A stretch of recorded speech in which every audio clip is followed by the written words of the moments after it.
Chili video take 2, because I deleted it when I was trying to get it in the holder. We have chili ready tomatoes, diced chilies and tomatoes, and green chilies, diced tomatoes, black beans, chili beans. This little goat went to Yucatan. This comes in a they have a powder version of this, which is quite nice. Chili Mac chili starter, which you absolutely do not need, because your flavor is going to come from all of these other things. But I found it in the cupboard, so I'm using it. Celery, that's a little past its prime, but it'll be perfect for the chili. Carrots, also a little past their prime, but I like carrots in my chili and I like celery in my chili, so this works out perfectly for me. Our trusty onion, which I will show you how to cut, and a pan.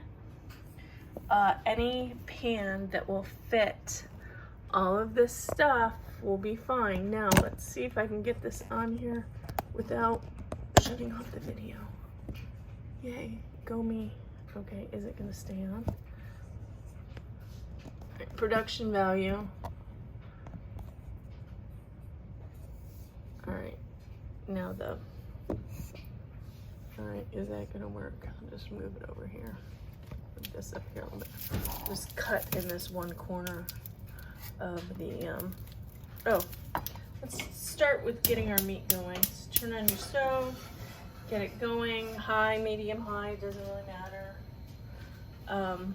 I am using ground beef of the grass-fed 100% natural variety. You know, use what you can get.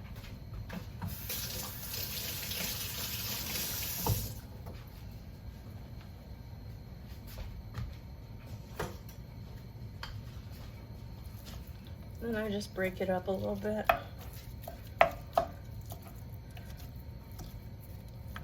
It'll get broken up as you cook it more, but in the beginning, breaking raw meat or cutting raw meat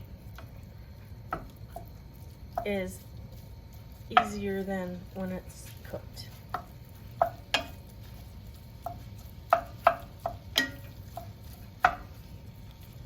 Great. All right, so when you are cutting an onion, cutting onions, it's a little pet peeve of mine. Let's see, can I go this way? And then I move the salt. I can go this way a little bit. Oh, perfect. All right, so when you cut an onion has where it grows into the ground, and then this sprout is the green thing that came out of the ground, so it grows like this. You cut what went into the ground off. You cut what was reaching for the heavens off. And you've got this little bit left. And some people like cut way into the onion and then they get rid of that last, this whole rim of onion. I don't do that because I want to preserve as much of the onion as I can.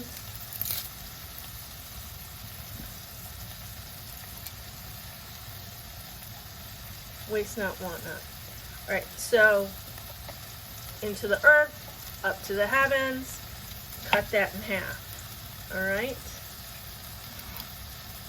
push one off to the side. Flip this guy over. You want to make him flat so he's really sturdy. And you cut.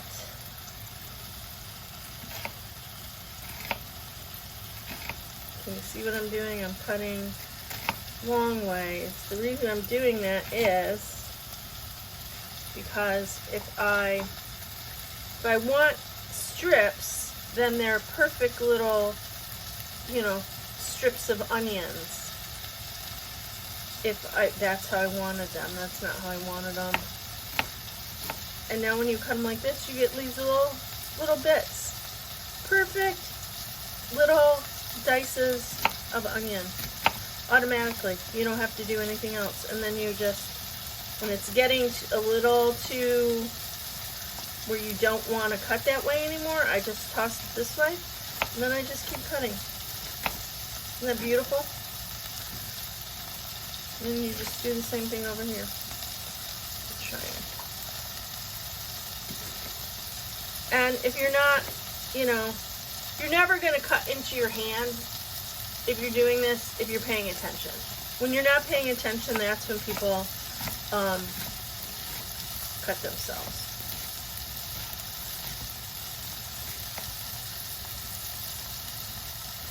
All right.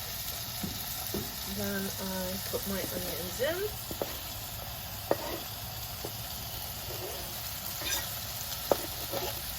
And then I'm going to put these in the compost.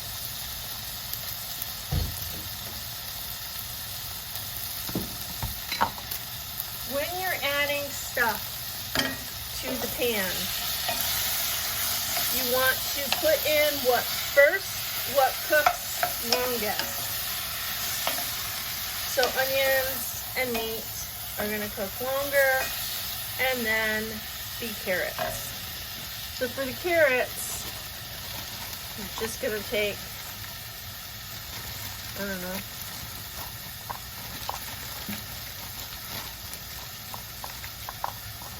that amount looks good. I'm going to go kind of as long as my knife.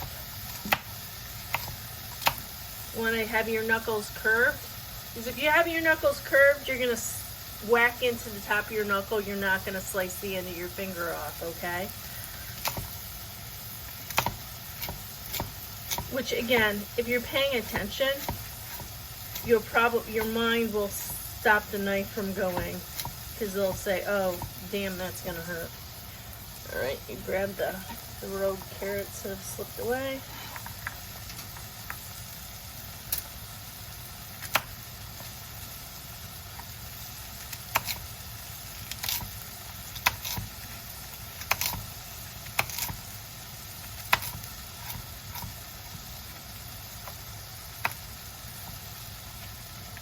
Looks good. Carrots in. Okay, I don't want you in there.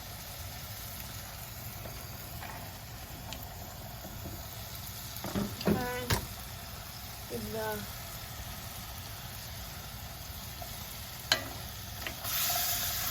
another little stir.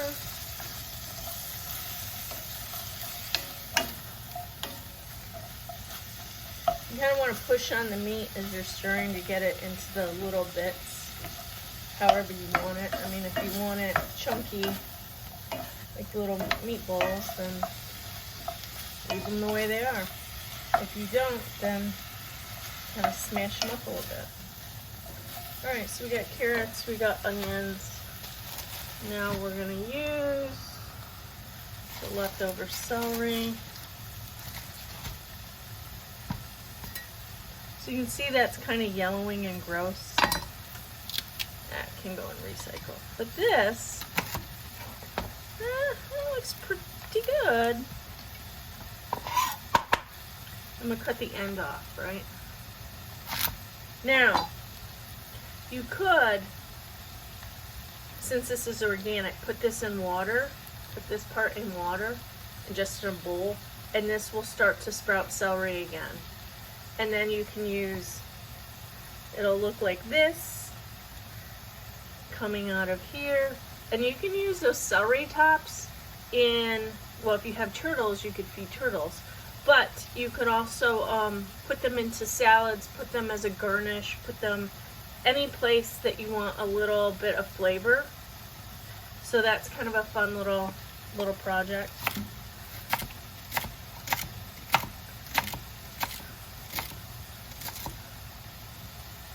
That's my celery. I think I'm good with that amount of celery.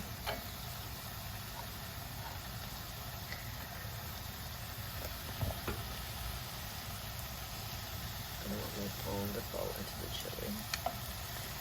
I'm not sure if my protection plan has falling in the chili. So the meat's cooking up nicely. You don't see any more pink. So I'm going to put it on kind of medium low.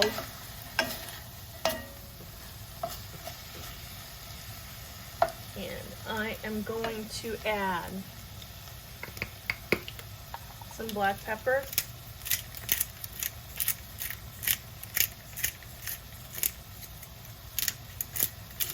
When you add pepper to hot things, the oils release, and then the oils will infuse the meat with a nice little peppery flavor.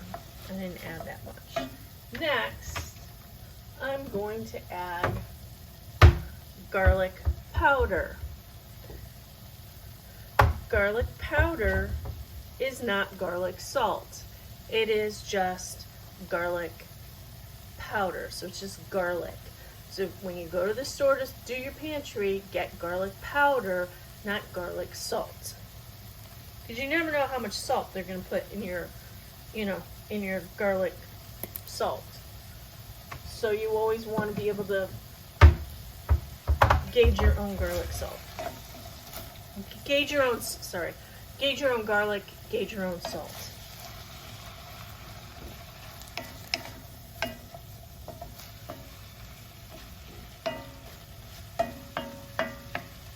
Okay, good.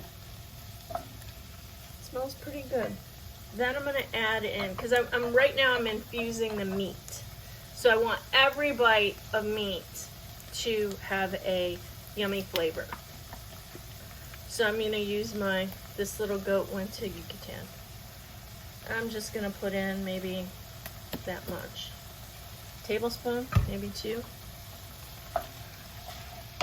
And that smells really good.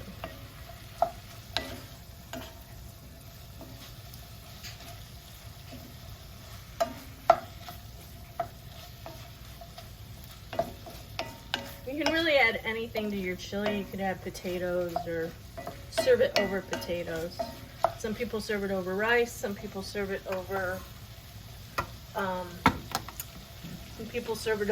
Some people serve it with spaghetti. Pop like that. He called it Cincinnati chili. I don't know if that's a real thing, but it was real for Pop.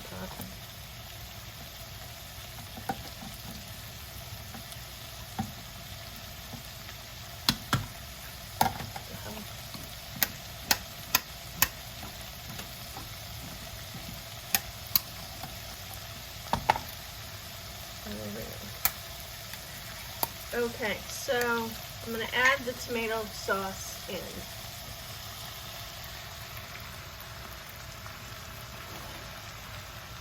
So this has all kinds of yummy goodness still in it. You don't want to waste the yumminess. So you take a little bit of water and you sloosh it around, but you don't put it in there yet. So I'm going to show you this really cool little trick, because you want to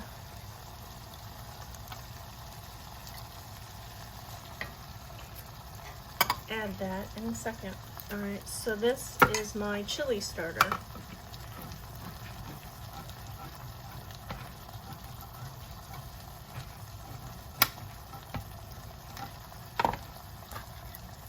All right, so chili starter has some juice and some chili beans and looks like some spices.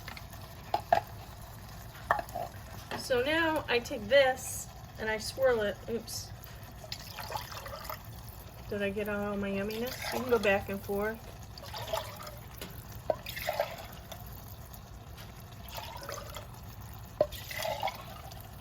Yeah. Alright, so that's a clean can. Rinse it out again before we put it in the recycle. All the while this chili is cooking, so it's cooking down those carrots and it's cooking down the celery in a nice way.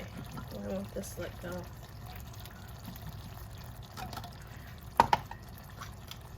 Alright, so these are the chili beans, red beans. So you see they have this really nice, they're chili ready.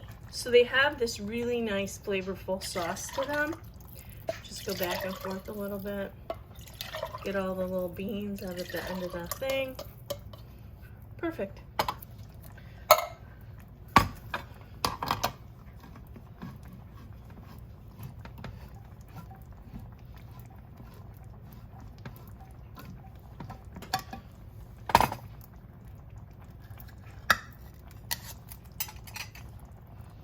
Put the black beans in, and you can see there, and like this sauce too. I like a lot of beans in my chili. Actually, I like vegetarian chili, but I will make that on a different day, but there's a time and a place for meat chili too. All right, so that's clean. My last thing are these tomatoes, diced tomatoes with green chilies.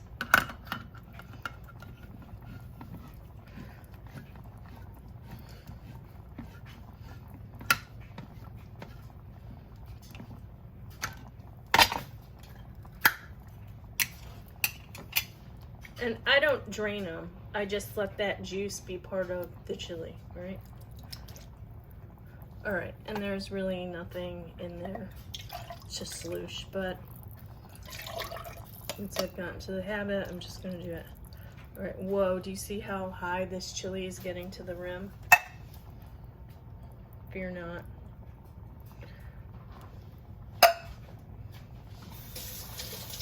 So that was 15 ounces, 16 ounces, 10, and then 15. So 1, 2, 3, 4 times 15 is 30, 30, 60, plus that 10, which is 70, plus probably another 10 of the water, 80. So that's 80 ounces of extras that you're putting in here.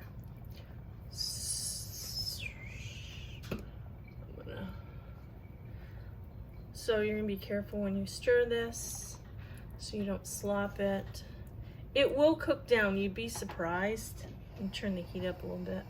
I let it come to a boil, and then I cook it kind of until my carrots are done, right? Because you're only gonna reheat this chili, you're not really gonna cook it again. And the reheating takes, 4 minutes on the stove, 2 minutes in the microwave, whatever. Isn't it pretty? I could have put garlic in. I didn't use the garlic powder because I forgot to buy garlic. And the garlic patch in the garden is actually so weeded up. I can't even go out and pick garlic. It's embarrassing, but true. Yeah, so you just bring it to a boil and check the carrots. I'm gonna get one carrot out right now, see how it's doing. Oh, almost there, a little crunchy. But that carrot is gonna, since I really don't like carrots, but they're good for you, carrot's gonna kind of take on the flavor of the chili, so it's really not gonna taste like very much like a carrot. And that's it. There's your chili.